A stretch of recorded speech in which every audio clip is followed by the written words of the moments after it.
Hi, I'm Andrew Rickson, convener of this year's Story Conference being held in November 23rd to 25.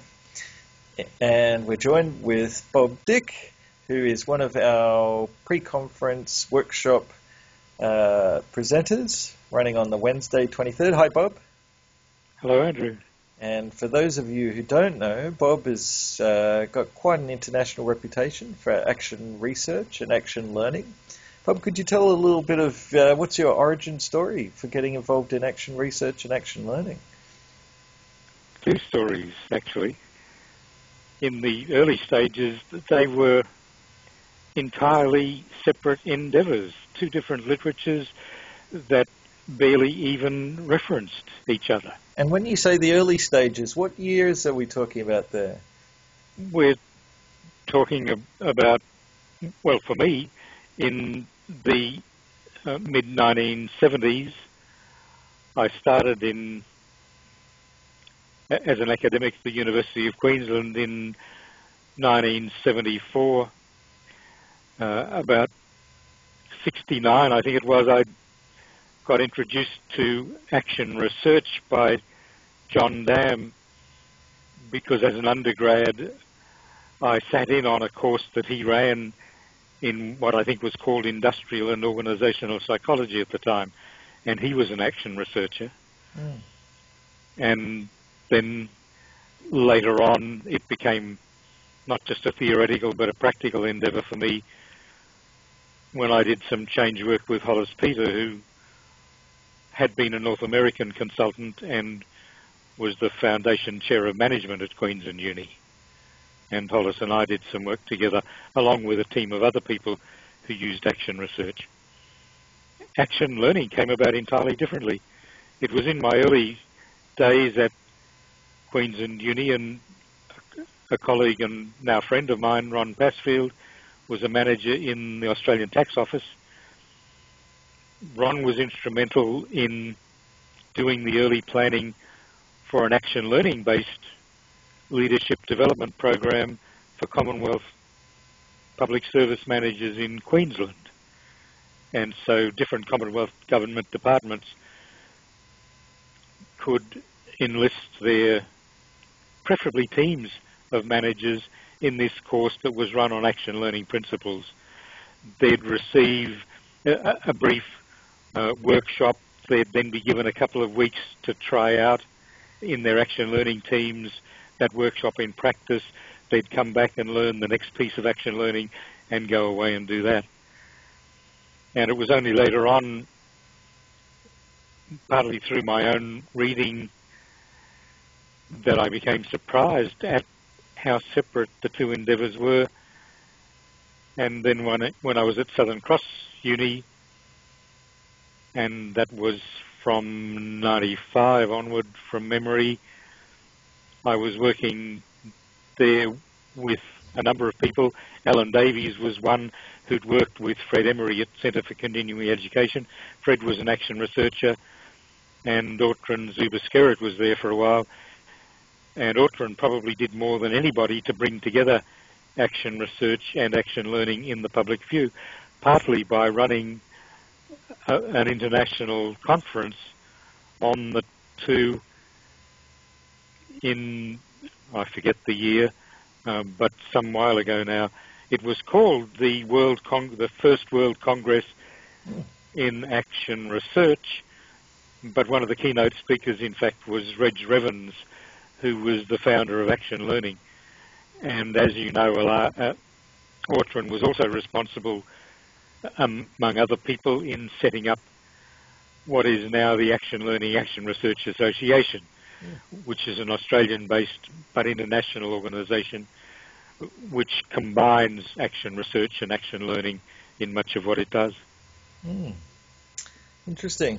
So when that's your origin story about action research, action learning, how did you first get started working in story and narrative techniques? Coincidentally, there's two stories there too. The first of them was to do with some workshops I was running. This was in my early days at Queensland Uni. one of my conditions of employment was that I was allowed to, this was the mid-1970s, I was allowed to earn only $1,000 a year above my academic salary, and that had to be with prior permission anyway, so I did a lot of pro bono work in the community sector because they're always looking for somebody to do pro bono work for them. And I'm not sure how to describe them, the kind of people who tend to work in community NGOs, and particularly at the service end of that, tend to be very outgoing, fairly right-brained, and fairly cavalier in their attitudes towards time. That would be one way of saying it. And so every time there was a break in an activity I was running with them, I'd have to go and round them up because they'd been lost in conversation. And I would try negotiating how long the break would last with them. But once they got lost in the conversation, they would lose track of the time, and I would still have to go and round them up.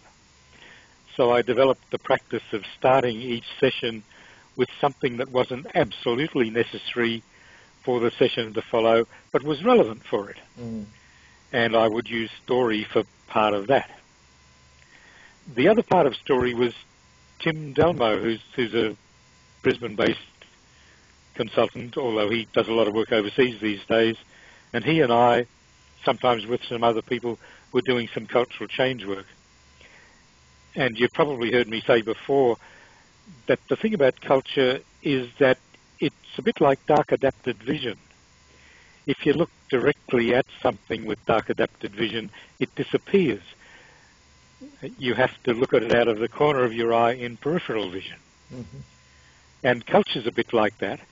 If you deal with it intellectually, you miss a lot of what's really going on, and so it makes more sense to work with it in more indirect ways, using metaphor or drawings or story.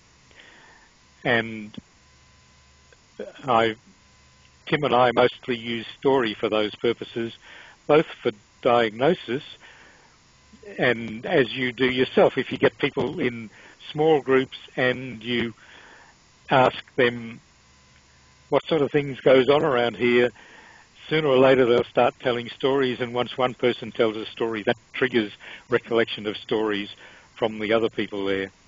And stories, like most metaphorical methods, work on multiple levels of meaning, and so you really get a feel for how this organisation or this community or this team really works. So excellent for diagnostic work. But also, if an organisation is playing around with cultural change, the likelihood is that some of the changes that they and I would like to see run the risk of generating resistance from local people who've learned to adopt a different mindset to cope with the organisation. And if you deal with those differences intellectually, there's a really high risk is you will trigger people's adversarial instincts and you'll generate pushback or resistance. Whereas if you introduce the idea first in a story, and preferably a true first-person story, then people can take it in less defensively and consider whether or not this might be an idea worth playing with a bit further. And so story is a good way of introducing new ideas in a cultural change program. Love it. So you've got a half-day pre-conference workshop coming up on Wednesday, the 23rd of November. It's titled Exploring Below the Surface, Eliciting Stories for Cultural Change. Could you tell a little bit more about what that workshop's about and why it's important? I'll start with the second part of your question first. And for reasons that I've already said, there are risks in trying to deal with cultural changes intellectually, and story offers a way around that. The difficulty is that if you use story for diagnosis, where it works superbly, the danger is that when you then move into planning what you will do with your new insights is that people then switch into an intellectual mode, and you risk losing some of the meanings that they've extracted from the story-based stuff. And so I have a particular interest in those approaches to story which start to build the planning and the action into the telling of the story, so that you don't risk losing things in that switch from the metaphorical approach to the more intellectual approach. And so we'll play, and I think that's the operative word, we'll play with some story-based techniques, particularly for cultural change, and particularly where at least the beginnings of planning and action are built into the story technique. Sounds fantastic, Bob, and we'll look forward to seeing you at the Story Conference in November. Me too. All right, thanks a lot, Bob. Talk soon.